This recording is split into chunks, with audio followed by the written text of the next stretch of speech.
cars and especially electric vehicles. Now, from what we are hearing is that US is pushing for zero tariff on car imports in India and wants to deal with India in the EV space, in the automobile space.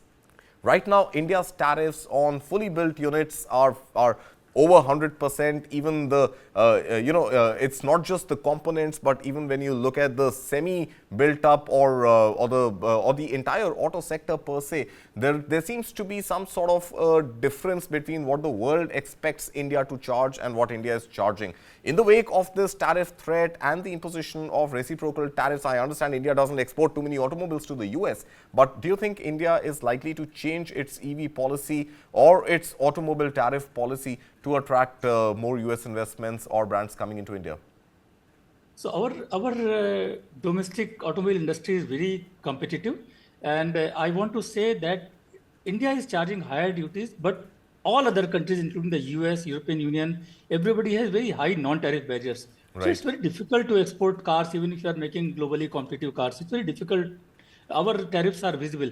Having said that, if we cut the tariffs to, say, we lower the tariffs on cars, I don't think it's going to hurt our car sector because cars from US or the world over, we look at our high tariffs, 100%, 125%. What is happening at the field level? We must know this.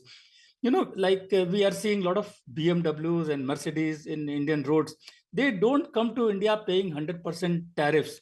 They are imported into India at the CKD, completely knocked down condition. The parts and component, they come here, they are being assembled here and then exported here. So still parts and components are being imported at 15% tariffs.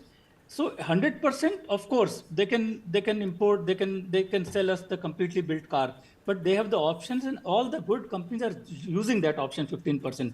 So even if we say cut tariff from 100 to 15%, I don't think much difference will be there on exports from the US. Of course, if we do this from imports from Japan or South Korea, they may shut their operations in India and go back and start exporting those things from there. But from US, I don't see much problems.